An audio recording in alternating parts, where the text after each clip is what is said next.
नमस्कार दोस्तों, स्वागत है आप सभी का आपके अपने चैनल कॉम्पिटिटिव एग्ज़ाम पर। दोस्तों, इस वीडियो में हम पिछले वीडियो के अकॉर्डिंग यानी कि वैदिक गणित के बारे में चर्चा करेंगे।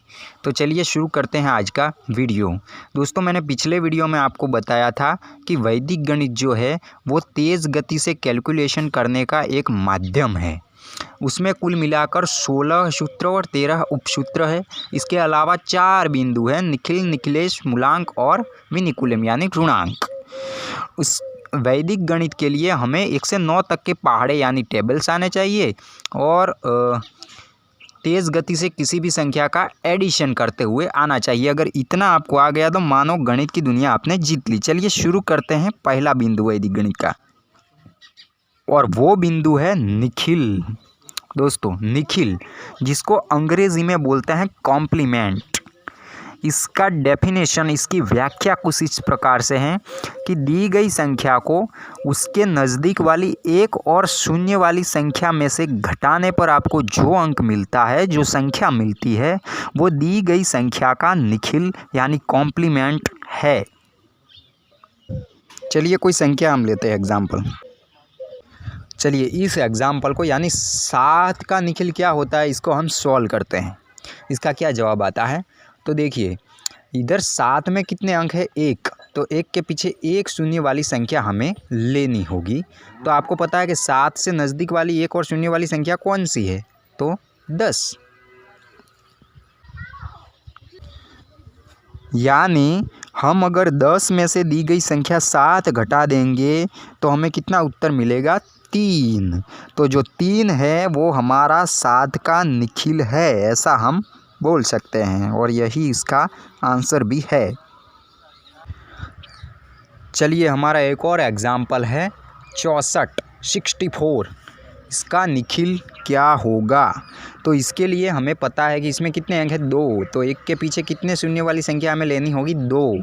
तो 64 के नज़दीक वाली एक और शून्य वाली संख्या भी 100 है, और 1 के पीछे 2 शून्य वाली संख्या भी 100 है, तो हम 100 लेंगे यहाँ पर।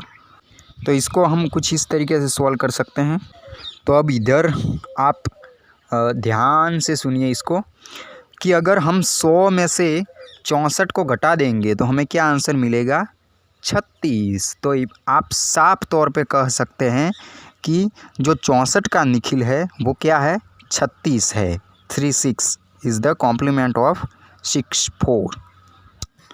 अब यहाँ पर छोटी संख्याएं थी तो हमने कर लिया, लेकिन हाँ यहाँ पर हमने 2 ऐसे एग्जाम्पल लिए हैं जो संख्याएं बड़ी है, जिसको करने में हमें दिक्कत होगी।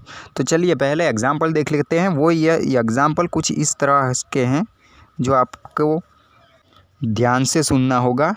पहला एग्जाम्पल है 871, 871, और दूसरा एग्जाम्पल है 6543, 6543।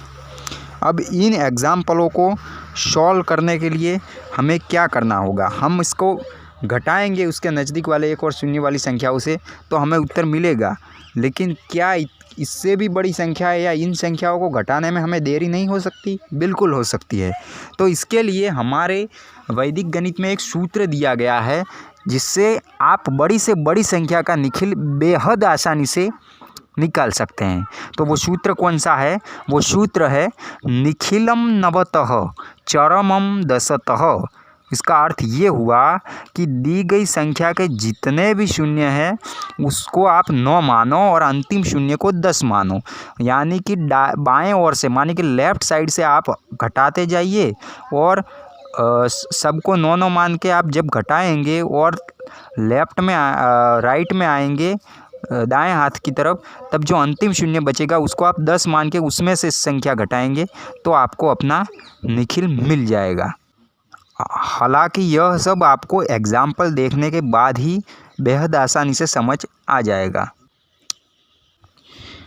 तो अब देखिए, ध्यान दीजिए, इधर संख्या है 871 यानी 871।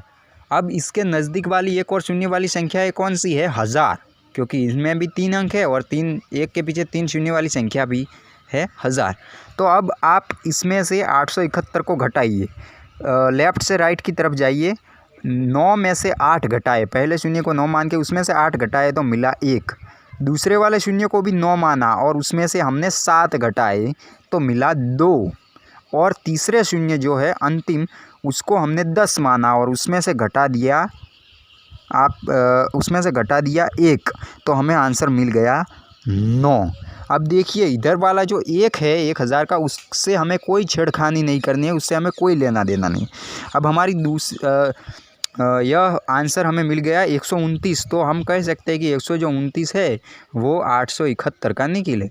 अब आगे बढ़ते हैं हम, इसको आप ध्यान से सुनिए। वो उदाहरण है 6543। तो इसमें 4 अंक है, तो एक के पीछे 4 जो शून्य होंगे वो संख्या हम लेंगे, तो वो होंगी 10,000। अब 10,000 में से अगर हम 6543 बात करेंगे तो हमें उत्तर मिल जाएगा।